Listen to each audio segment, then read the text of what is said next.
Terus yang kedua.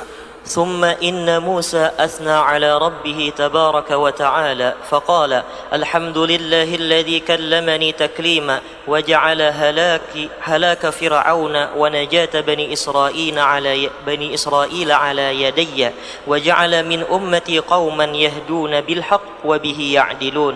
Kemudian sesungguhnya Nabi Musa memuji Tuhannya dengan katanya, segala pujian bagi Allah yang telah berdialog denganku dan dia telah membinasakan Fir'aun dan menyelamatkan kaum Bani Israel di tanganku.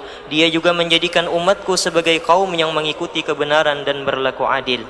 Artinya itu di antara anugerah besar Allah kepada Nabi Musa alaihi salatu wassalam, di mana Nabi Musa bergelar kalimullah, orang yang berdialog dengan Allah Subhanahu wa taala. Dan juga Allah menjadikan binasanya Fir'aun dan selamatnya Bani Israel di atas tangan Nabi Musa alaihi salatu wassalam. Jadi itu termasuk di antara anugerah Allah yang besar, di mana Bani Israel dapat diselamatkan oleh Nabi Musa daripada kekejaman Fir'aun. Kan kisahnya panjang itu, bagaimana Nabi Musa melarikan diri dari Mesir, membawa Bani Israel kembali ke negeri pada tuannya, paniniannya, ke Palestina. Tapi pada zahirnya Nabi Musa tersalah pasang kompas. Dia mau ke utara, terbelok ke barat. Akhirnya di depan bertemu dengan Laut Merah ataupun Laut Kalzum, dan di belakang Fir'aun bersama dengan tenteranya. Maka Bani Israel berkata kepada Nabi Musa, "Inna lamudrakun." Kalau begini keadaannya kita mesti binasa. Kita akan dibinasakan oleh musuh. Kenapa di depan kita ada laut, di belakang kita musuh yang mengejar-gejar? Nabi Musa berkata, "Kalla, tidak mengapa. Inna ma'iya rabbi sayahdin." Bersama aku Tuhanku, dia akan tunjuki kita jalan yang benar. Akhirnya kan Nabi Musa disuruh memukul laut, maka laut terbelah. Nabi Musa pun menyeberang, dan di belakang diikuti oleh Fir'aun, yaitu setelah Bani Israel menyeberang ke Asia Barat, ke Saudi sekarang ini, daripada pantai timur Afrika menyeberang Laut Kalzum itu, sudah selamat semua Bani Israel. Dipukul lagi sekali laut oleh Nabi Musa, laut kembali merapat, maka tenggelamlah Fir'aun bersama dengan pengikut-pengikutnya. Itu nikmat Allah yang besar ke atas Bani Israel, karena Bani Israel ditindas oleh Fir'aun. Dalam Quran dikatakan yuqattilu abna'ahum wa yastahyi nisa'ahum. Kan berulang kali disebutkan yuqattilu abna'ahum. Fir'aun membunuh lelaki di kalangan Bani Israel dan membiarkan hidup perempuan. Kenapa laki-laki dibunuh daripada kalangan Bani Israel? Karena Fir'aun kan takut akan lahir di kalangan Bani Israel seorang yang akan menghancurkan kerajaannya, pemerintahannya. Rupanya orang yang akan menghancurkannya itu tinggal di istananya sendiri, yaitu Nabi Musa alaihi salatu wassalam. Ya kan? Baik.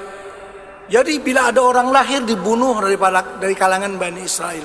Kalau perempuan dibiarkan hidup, kenapa pula biarkan hidup? Untuk melayani sek Fir'aun dan konco-konco dia. Karena Bani Israel orangnya bungas-bungas.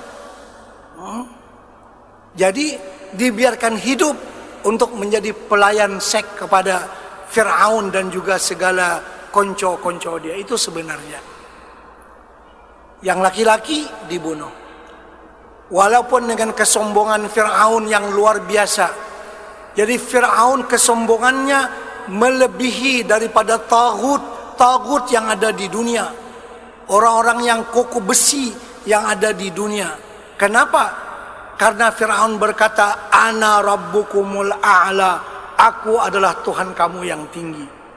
Bukan sekadar dia melakukan kezaliman, dia mengaku dirinya sebagai Tuhan. Kenapa Fir'aun mengaku dirinya sebagai Tuhan? Sebab dia nggak pernah sakit. Fir'aun berumur sekitar 300 tahun. Nggak pernah sakit apa-apa. Nggak ada kencing manis, nggak ada jantung, nggak ada sakit buah pinggang, nggak ada semua. Sehat semua. Mau makan kambing 1 ekor 1 orang, nggak apa-apa, bisa dia. Fir'aun nggak ada sakit sama sekali, nggak pernah sakit. Karena itu dia mengaku, aku jadi Tuhan. Nggak pernah semua, nggak pernah. Demam pun nggak pernah. Kita kalau demam ingat juga kepada Allah, kan begitu. Dia nggak pernah sakit sama sekali, 300 tahun umurnya, sehingga mengaku menjadi Tuhan. Cuma Allah Subhanahu wa Ta'ala membunuhnya dengan makhluknya yang paling lembut. Bukan dengan pedang, bukan dengan panah, bukan dengan tombak, tidak, bukan dengan harimau. Allah membunuh Fir'aun dengan air saja. Lamas di banyu, mati. Ya, kalau orang yang paling sombong, aku binasakan dengan makhlukku yang paling lembut, yaitulah air. Itu cara Allah membinasakan Fir'aun, ya kan? Dengan air saja lemas dia. Nah, jadi bagaimanapun orang yang sombong tidak bisa lolos daripada azab Allah Subhanahu wa Ta'ala. Pasti kena juga, walaupun setelah sekian lama dia mesti kena.